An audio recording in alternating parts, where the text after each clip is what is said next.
বাবাহারা ওসমান হাদি নিজেই ছিলেন এতিম। এখন তার চিরবিদায়ে তার সন্তানও হয়ে গেছে এতিম। পর্দার আড়ালে থাকা তার স্ত্রীও ভেঙে পড়েছে। তবে এত ঝড় ঝঞ্ঝা গেলেও তিনি একবারের জন্য ক্যামেরার সামনে আসেননি। মূলত ধর্মীয় অনুশাসন কঠোরভাবে মেনে চলার কারণে হাদির স্ত্রী নিজেকে আড়ালে রেখেছেন। শুধু তার স্ত্রী নয়, হাদির পুরো পরিবারটাই ধর্মীয় অনুশাসনে বড় হয়েছে। ওসমান হাদির পরিবার আলেম পরিবার হিসেবে নিজ এলাকায় সুপরিচিত। কোরআন হাদিসের শিক্ষা, নৈতিকতা ও দ্বীনি আদর্শে গড়ে ওঠা এই পরিবারের প্রায় সবাই আলেম। ওসমান হাদিরা 6 ভাই বোন। ভাইদের মধ্যে তিনি ছিলেন সবার ছোট। তার বাবা মাওলানা আব্দুল হাদি ছিলেন একজন মাদ্রাসার শিক্ষক।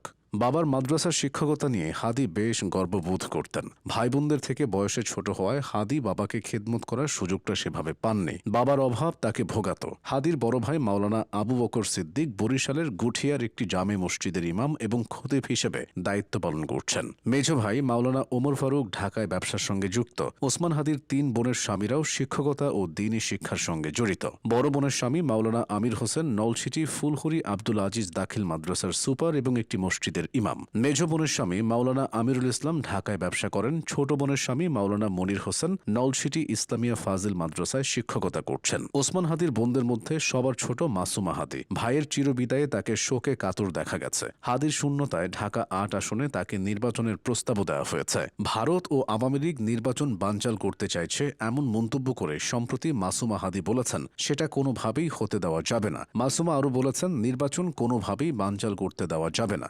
সন্ত্রাসীদের ক্ষমতায় আসতে দেওয়া যাবে না। এই লড়াই 200 বছরের লড়াই। যে দলের হোক, যে জাতের হোক, আমাদের একটাই কথা, ইনসাফের বাংলাদেশ হতে হবে। মাসুমার কথায় তার ভাই হাদির মতো ভারতীয় আধিপত্যবাদ বিরোধী চিন্তা ও ইনসাফের ব্যাপারগুলো সামনে এসেছে। ওসমান হাদি বিয়ে করেছিলেন বরিশালের রহমতপুরে। তার স্ত্রীর নাম রাবেয়া শম্পা। রাবেয়া ও হাদির ঘরে 10 মাস বয়সী এক ছেলে সন্তান রয়েছে। জুলাই আগস্টের দিনগুলোতে হাদি নির্ঘুম রাত কাটিয়েছিলেন, খাওয়া দাওয়া ভুলে রাস্তায় ছিলেন। তখন তার স্ত্রী ছিলেন অন্তঃসত্ত্বা। স্ত্রীকে সে অবস্থায় রেখেই আন্দোলনের দিনগুলোতে তিনি সোচ্চার ছিলেন অন্যায়ের বিরুদ্ধে। সন্তান ভূমিষ্ঠ হওয়ার পর হাদির দায়িত্ব আরও বেড়ে যায়। দিন রাত কাজের জন্য তাকে বাইরে থাকতে হয়েছে। সন্তানকে নিয়মিত কোলে নিয়ে আদর করার সময় পেতেন না। বাসায় গেলে দেখতেন সে ঘুমোচ্ছে। হাদির জীবনের সবচেয়ে বড় আক্ষেপ ছিল এটা নিয়েই। এক পডকাস্টে তিনি কাঁদতে কাঁদতে বলেছিলেন, আল্লাহ যদি আমাকে নিয়ে যায়, আমার বাচ্চাটার দিকে খেয়াল রাখেন। হাদির ভাড়া বাসা রাজধানীর রামপুরা মহানগর প্রজেক্টে। তার বৃদ্ধা মাও এতদিন ঢাকার এই বাসাতেই অবস্থান করছিলেন। হাদির জীবনটা ছোট হলেও ছিল সংগ্রামে ভরপুর।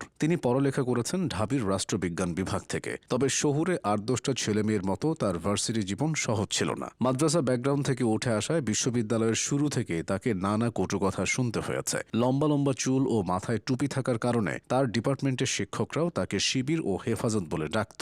এগুলো তাকে ভীষণ পীড়া দিত, কারণ হাদি কখনো কোনো ছাত্র রাজনীতির সঙ্গে জড়িত ছিলেন না। জীবন সংগ্রামে টিকে থাকার লড়াইয়ে হাদি একসময় প্রাইভেট পড়িয়েছেন। পরে সাইফুর্স সহ বিভিন্ন কোচিং সেন্টারে শিক্ষকতাও করেন। সবশেষ ইউনিভার্সিটি অব স্কলার্স নামে একটি বেসরকারি বিশ্ববিদ্যালয়ে শিক্ষকতা করেছিলেন। নির্বাচন করার ঘোষণা দিয়ে তিনি সব মহলে সাড়া ফেলেছিলেন। হাদি রাজনৈতিক এলিটদের বিরুদ্ধে কথা বলতেন। তার গ্রামের বাড়ির টিন শেডের ঘরটাই তার পরিচয় বহন করে।